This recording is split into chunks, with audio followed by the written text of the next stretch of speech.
ఊరి వాళ్లతో మన లైన్ చేతులు కలిపాడు. జయం తీసుకొస్తుంటే మధ్యదారిలో మమ్మల్ని మోసం చేసి ఆమెను వెనక్కి తీసుకుపోయాడు.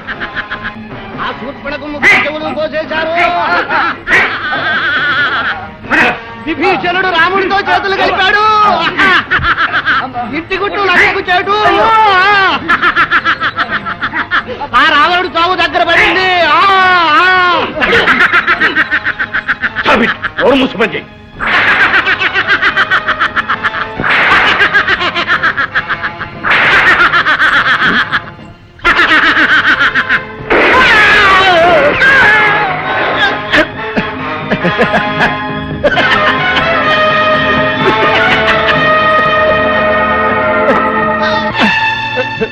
మా శివరాజ్యం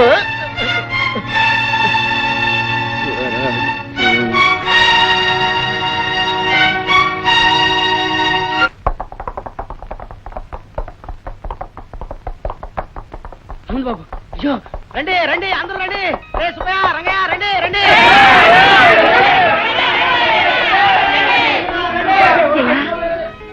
అమ్మా జయ పాపం మనకి పగలు పంతాలు వద్దురా జయం తీసుకుని మన ఊరు వెళ్ళిపోదాం పదనైనా అట్టెట్ట కోరుతుందమ్మా బాబు గారు జయమ్మ గారు మా కళ్ళ ముందే మనవాడాలి ఏమన్నా కాపురం చేయాలి పిల్లల్ని కనాలి. అవునమ్మా మాట్లాడేవిటరా అవును రాలేడు వాళ్ళ కోరిక సబబుగానే ఉంది.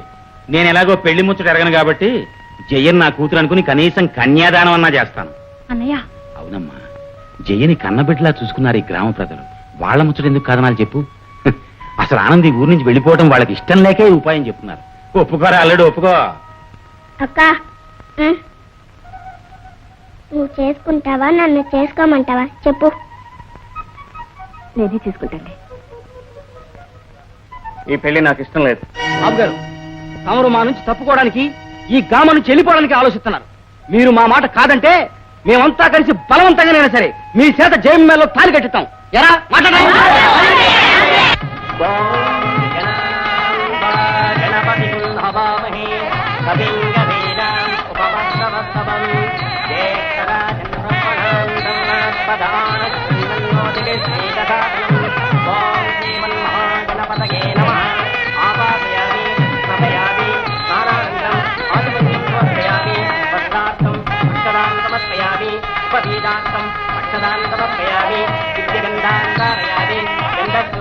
ఈ పెళ్లి జరగడానికి వీల్లేదు. బాబు ఆనంద్ ఏమిట్రా ఇది? ఇక నేను ఈ నాటకం ఆడలేను. మీరంతా నన్ను క్షమించండి. బాబు ఆనంద్ వద్దమ్మా నన్ను అలా పిలవద్దు. నేను చాలా మోసాలు చేశాను, ఎన్నో ప్రాణాలు తీశాను. కానీ అబ్బం శుభం తెలియని ఒక ఆడపిల్ల శిరస్సు మీద చేయి పెట్టి అబద్ధ ప్రమాణం చేయలేను. ఆనంద్ నీకేమన్నా మతిపోయిందా?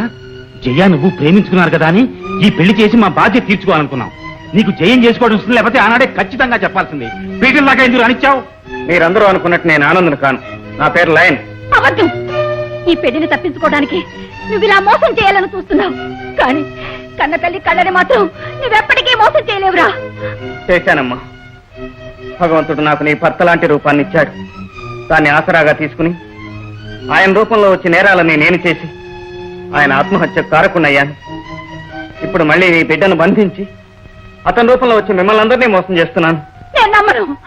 నిజం అమ్మా, నేను నీ కొడుకును కాను. నా మాట నమ్ము. కాదని చెప్పడానికి ఇదే నిదర్శనం.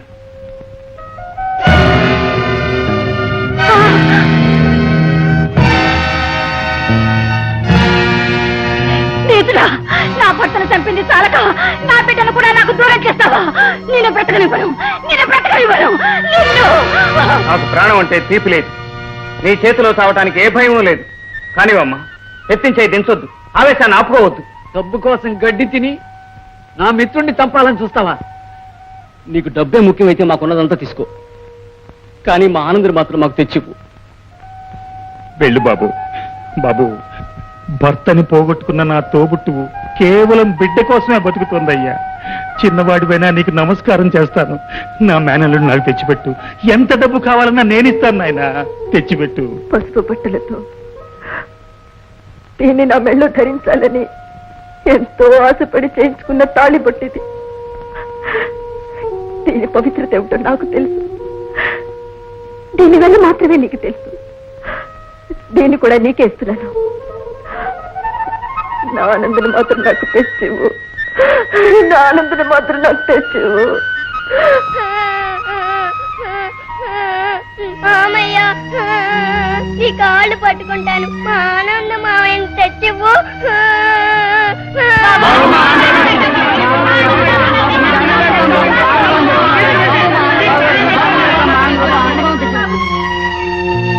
ఇంతమంది ఆశీర్వాద బలం ఉన్న ఆనంద్కి ఏ భయం లేదమ్మా. ఆ రోజు న్యాయాన్ని ధర్మాన్ని చంపేశాను. ఈ రోజు అన్యాయాన్ని అధర్మాన్ని అంతం చేస్తాను. నా ప్రాణం పోయినా సరే మీ బిడ్డను సజీవంగా తెచ్చి మీకు అప్పగిస్తానమ్మా. నేను సిటీకి వెళ్ళి పోలీసులు తీసుకొస్తాను. మీరంతా చాలా జాగ్రత్తగా ఉండండి. Welcome welcome my dear old friend. Thank you my dear new enemy. Sorry mister lion, నువ్విలా మారిపోతావని, పిరికివాడవై చివరకు చిట్టెలుకలా తయారవుతావని నేను కల్లో కూడా అనుకోలేదు. నీ ధనదాహానికి అంతుండదని, నీ మారణ హోమానికి ముగింపుండదని నేను అనుకోలేదు. అవును, నా మరణోహం